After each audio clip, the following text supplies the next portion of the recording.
everyone, welcome to another Rick's Picks. Today I'm going to be doing my review of the NECA figure, the Mirage Comics Shredder Battle Damage. So what I'm going to be doing is I'm going to look at him in packaging, then I'm going to take a look at the figure and his accessories, and then I'm going to give you my thoughts and opinions on him. And just to let you know, I'm also going to be doing a review on the Mirage Comics Splinter as well this week. So check that video out as well. And if you like either of these videos, please hit that subscribe button. It's a small click for you, but it really helps this channel grow. So without any further ado, let's get to the review. Okay, so here he is in packaging. I love the packaging of this. This whole line, I just love this packaging. It got that old school comic book look. You got the, the Eastman and Laird's, style art. You got this open clamshell where you can see the figure, all his accessories, his name, the turtle logo, NECA, Nickelodeon. And when you spin it around this way, get this nice picture of the Shredder's head, the Turtles logo, NECA and Nickelodeon. Spin it around this way, and then you get these neat pictures of the figure, look at some of his accessories, and then some of the other characters that are part of this lineup, and the NECA logo. And once again, I just love how they do it in this comic book style. Like even it says meanwhile, and then you get this look at the figure and what have you. And last but not least, you spin it around this way. You get this really cool picture of the Shredder without his helmet on. In the standard, Mirage style artwork. You get the logo down here, Nickelodeon.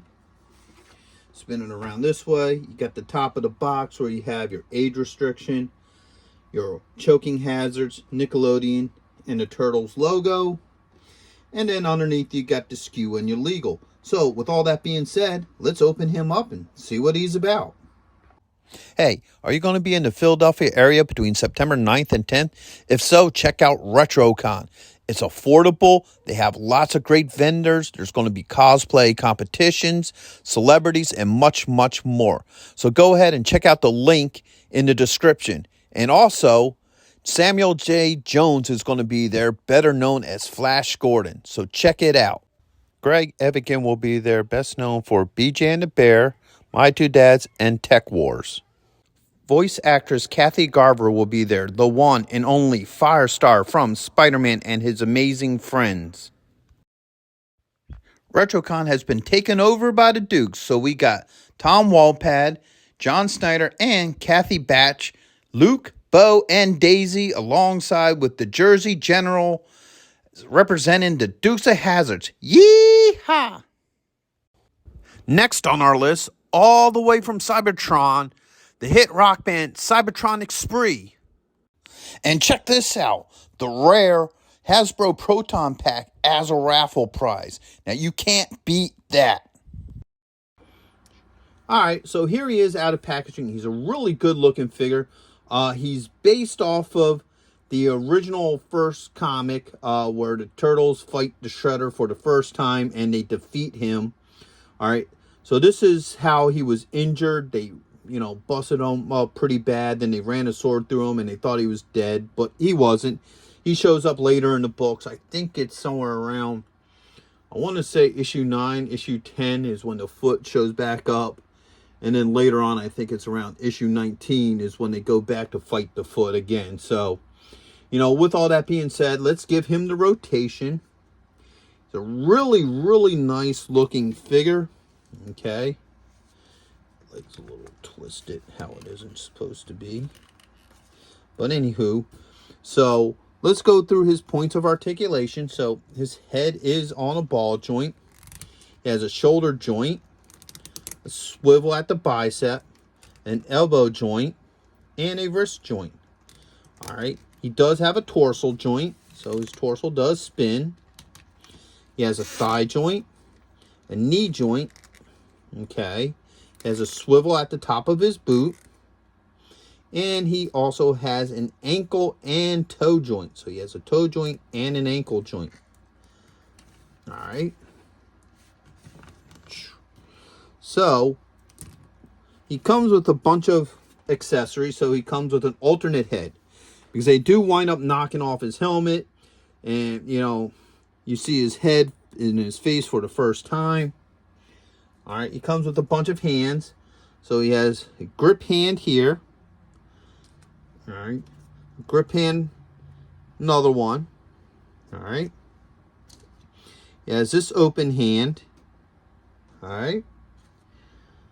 Another grip hand for the other side. Another open hand. And one more open hand. And then he has this little grenade thing here that he tried to use in a fight and failed. And then last but not least, he has his arm gauntlet. Now the significance to this piece is after the turtles thought that they beat him and killed him, the only thing that was left was his arm guard. They kind of look at it and toss it aside like it was trash. So that's pretty neat that they actually added that along with this. All right. All right, so let's see how well some of these accessories work with him. So first off, let's see how well his hands come off. All right, pretty good.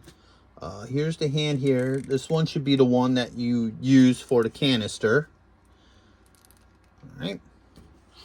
Canister works well with him. No issues. All right, let's see how easily the head pops off. Okay, that came off pretty well. Pop that in there. And the other head fits on pretty well. I have no issues with that. Okay. So overall, he's a great figure. I really like him. I think he's really neat. He does come with here. Let's pull this one off. This looks like a weapon hand. Pop that in there. No issues with that whatsoever. So let's put him back on his stand. All right. So I guess the reason why they give him a weapon hand is because of the factor, if you have them like with the turtles or something, maybe you can grab one of their weapons, give it to them, and what have you. I think probably the only disappointment I might have with this figure is the factor that he doesn't come with any weapons. I think it would have been cool just to give him a little something, even though, yes, we all know in that initial fight he didn't have any weapons, but it'd probably be just something cool just to add to this figure. But that's a minor pet peeve. Other than that, I really love this figure. I think he's a really great looking figure. He would go wonderfully with the rest of your Teenage Mutant Ninja Turtles collectibles. This whole line of figures that are based off of the old comic books. I really love them. If you're a fan of the original Mirage comic books, I'd highly recommend that you seek these figures out. So with that being said, I hope you did like this review. If you did, go ahead and hit that thumbs up. And if you haven't subscribed yet, please subscribe. It's a small click for you, but it really helped this channel grow. So until the next one, late.